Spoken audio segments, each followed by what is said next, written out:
Got some breaking news actually out of Queensland. Let's get to it straight away. Peter Badel is joining us. Pete, talk us through it. What's going on with the Dolphins and the Rabbitohs clash?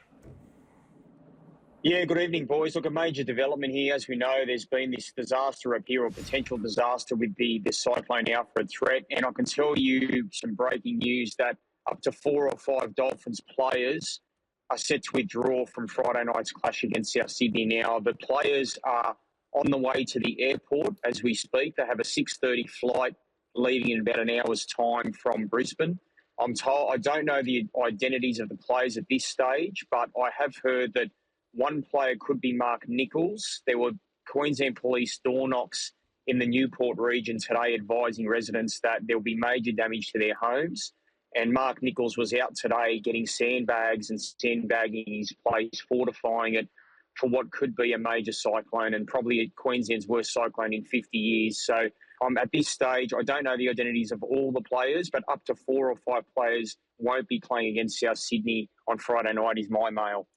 Well, this is big news. Has there been an option given to the players to bring their families down for the game, or any ways of trying to help this situation so that these players can play against the Bunnies?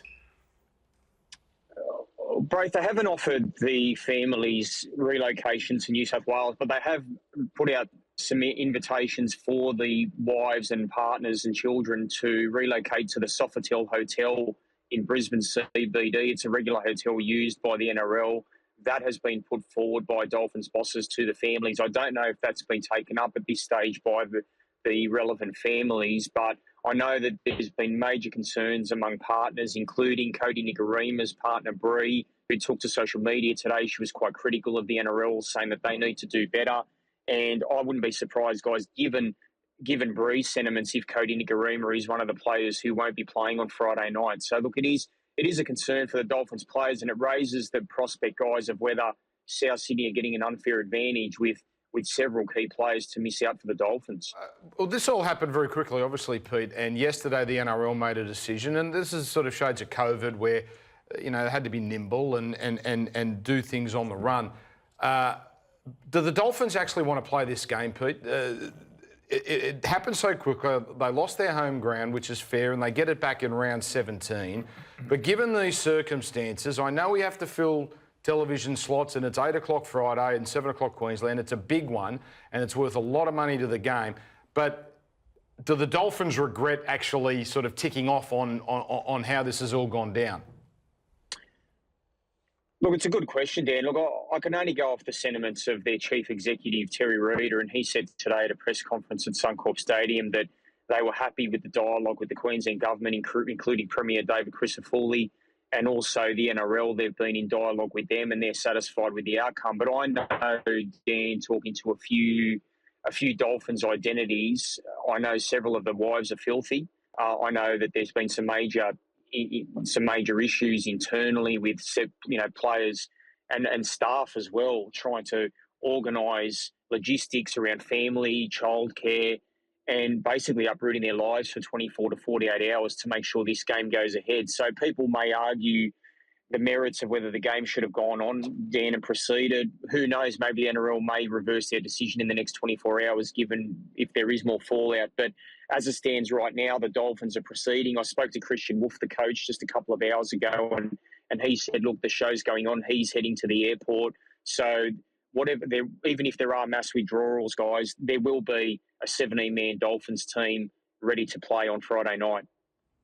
Thank you, Bomber. Thank you for the inside information. Always got your finger on the pulse. Now, that is big news coming out of Brisbane and the Dolphins. Now, this is a tough one. It's a tricky one because there's players, families, kids involved.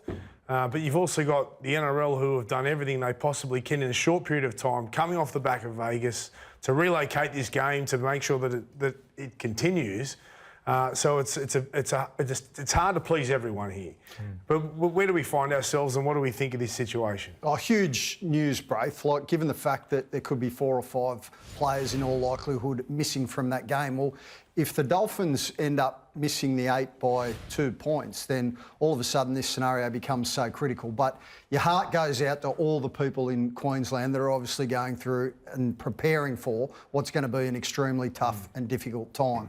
By the same token, I think the NRL need to be commended, because we've seen in terms of the leadership of Peter V'landys and Andrew Abdo that they are extremely agile, extremely nimble when it comes to these types of circumstances. We saw it throughout COVID. We're seeing it again now. The fact that the game is going ahead, I think, is a win. But at the same time, now that we find out 4 or 5 players could be absent, big news. I think the goalposts have shifted from the original decision just over 24 hours ago, of which I applaud wholeheartedly, same as Hoops, as far as the NRL moving to keep this game on. And in my original thought was, these guys are well-paid rugby league players, professional athletes. They've got a job to do, and for that is they travel to Sydney and play the game. The end. However, when you have 5 players, and that's only now, potentially pulling out of a match, Pete touched on it, it's now an unfair advantage. It is. Because it is now the worst possible preparation going into a round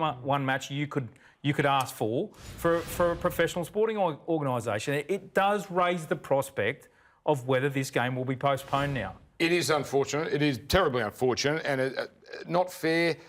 The Warriors went a whole season where they had 4 or 5 players that didn't even come across because of COVID. It's circumstances. There's nothing. I don't think there's anything more the NRL can do. But they made the decision, Dave, on a Tuesday for a Friday game. Completely different scenario with COVID. Everyone was in the same boat. I appreciate the Warriors, they were, but at least their opposition were also wrapped up in a bubble as well. South Sydney have had a sweet preparation. They're fine. They haven't even had to come out of... they're playing in Sydney. It's a bonus. And now 5 players have pulled out of the Dolphins. I think it raises the prospect of whether this should be postponed. All right, let's move on. It's a tough one. It won't be postponed. The game will go ahead, and it's very unfortunate for the Dolphins. Hopefully, somehow those players can make their way down and play, but it's not looking likely at the moment.